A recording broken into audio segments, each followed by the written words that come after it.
Let's talk about it. What are we calling our retreat? Honeymoon 2.0. Honeymoon 2.0. Who doesn't want that?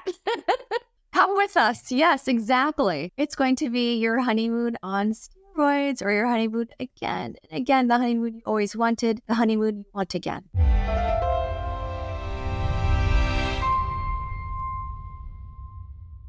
There are all kinds of ways that you and I teach the skill sets and competence and confidence to have more pleasure, more emotional intimacy, and yes, more sensuality as well, which is something that happens in a really deep and profound way with ongoing coaching and some epiphanies at a lecture. But I think we each have had some of the most expansive and sustained positive transformations in our respective marriages on retreats. Do you want to speak to that a little bit? 2 months ago, right after one of my women's physicians retreat, I island hopped. I went right from Oahu to Maui and went on a couples retreat.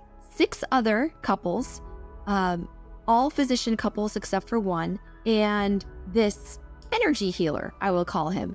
And Victor went without knowing pretty much anything. He knew 2 of the couples that would be going on this retreat with us. And I'll call it like a energy and intimacy retreat. And so I think the reason he decided to trust in me and not ask a million questions and not even ask, okay, how much are we paying for this, is because he knew the 2 other couples going and he really liked them. And he was like, okay, if they're doing this, then I think we can try this out too. And I was like, we're doing this for us.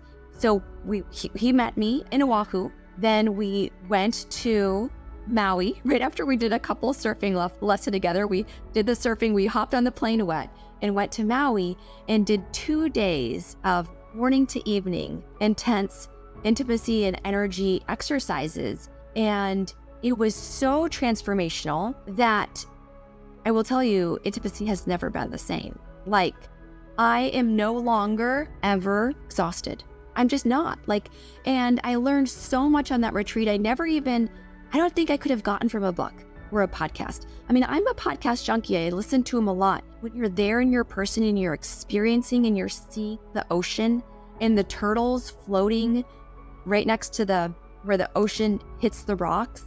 And the day before we started the retreat, not only we went surfing, but we also went scuba diving and then bike riding down this mountain. And when we were going down this mountain called Haleakala, and our heads were in the clouds, like literally they were in the clouds. So it was like literally and, metaphorically, our heads were in the clouds. Image. And this is, yes, Victor set this up for us. And it was just like divine intervention that we were able to do both scuba diving and the bike in one day. Because typically, if you're a scuba diver, when you go diving, you can't go to a certain altitude for several hours. And we had these scheduled back to back. We hadn't even thought about it. Like we planned not to go on a plane ride because you can get the bends, you can get the nitrogen bubbles in your bloodstream. So luckily, somebody was watching over us, and we only went to the depth of 30 feet on this particular dive, which made it so that we were able to go up in this mountain. A bus took us up on this mountain with another very, very sweet family. We were able to go up to this elevation and then come down through the clouds, like just easily gliding. It felt like soaring through the sky, down this mountain. Cows would occasionally be walking across our path.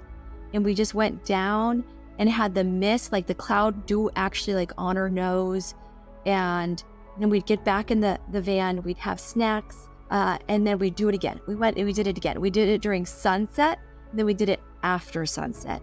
I can't even explain the most magical experience doing it with my love and doing it together and just experiencing the visual, how it felt in my body, and then doing some cute little fun poses on the bike, while we were doing it. It was magnificent. And on this retreat and the days following that, I knew I had to share it with other couples.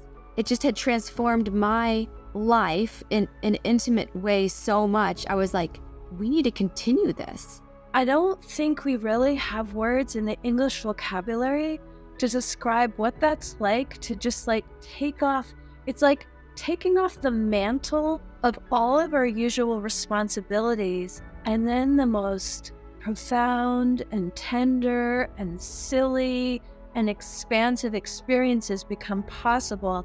And so I feel like these kinds of experiences are kind of essential oxygen or fuel for a marriage in which both people are carrying a lot of responsibility and working hard and managing all kinds of things, that to just be able to be in the paradise of Maui in luxurious circumstances, and all you need to do is show up and play and figure out how it can be better for yourself. And you don't even need to figure it out. That's too much like work. Like, just allow it to get better and better.